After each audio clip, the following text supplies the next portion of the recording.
आज कुछ भी हो जाए हम ये वादा टूटने नहीं देंगे। 1997 সালে মুক্তি পায় বর্ডার। ভারতীয় সিনেমায় দেশপ্রেমের এক অনন্য অধ্যায় তৈরি করেছিল এই সিনেমা। প্রায় 3 দশক পর সেই আবেগকে নতুন প্রজন্মের কাছে ফিরিয়ে আনতে আসছে বর্ডার 2। সময় বদলেছে, যুদ্ধের ধরন বদলেছে, কিন্তু সীমান্তে দাঁড়িয়ে থাকা সৈনিকদের সাহস আর আত্মত্যাগ আজও একই রকম অটুট। বর্ডার 2 এর কাহিনী আবর্তিত হয়েছে আধুনিক সময়ের সীমান্ত পরিস্থিতিকে ঘিরে। প্রযুক্তি নির্ভর যুদ্ধ, ড্রোন নজরদারি, সন্ত্রাসী অনুপ্রবেশ আর কূটনৈতিক চাপ, এই সব কিছুর মাঝে দায়িত্ব পালন করছে ভারতীয় সেনাবাহিনীর এক বিশেষ ইউনিট। সিনেমার কেন্দ্রে রয়েছেন কয়েকজন তরুণ সৈনিক, যাদের প্রত্যেকের জীবনে আছে আলাদা গল্প।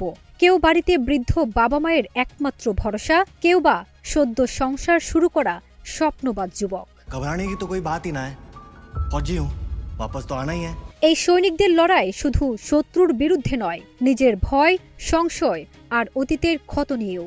সীমান্তে একের পর এক উত্তেজনাকর ঘটনার মধ্য দিয়ে পরিস্থিতি ধীরে ধীরে গড়ায় এক ভয়াবহ সামরিক সংঘর্ষের দিকে। শুরু হয় পরিকল্পিত অভিযান, যেখানে কৌশল, নেতৃত্ব আর পারস্পরিক বিশ্বাস হয়ে ওঠে সবচেয়ে বড় অস্ত্র।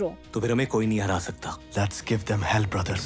সিনেমাটি শুধুমাত্র যুদ্ধের দৃশ্যেই সীমাবদ্ধ নয়, এতে উঠে আসে সেনা পরিবারের অপেক্ষা, মায়ের দোয়া, স্ত্রীর নীরব চোখের জল আর সন্তানের বাবার ফিরে আসার আশায় তাকিয়ে থাকা মুখ।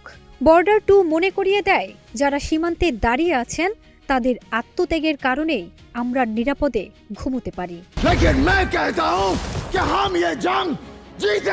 দেশপ্রেম, আবেগ আর আধুনিক যুদ্ধ বাস্তবতার মেলবন্ধনে বর্ডার 2 হতে চলেছে এক শক্তিশালী সামরিক ড্রামা, যা পুরনো স্মৃতিকে সম্মান জানিয়ে নতুন সময়ের সাহসী গল্প বলবে। ফারজানা নিকিতা, নাগরিক প্রতিদিন।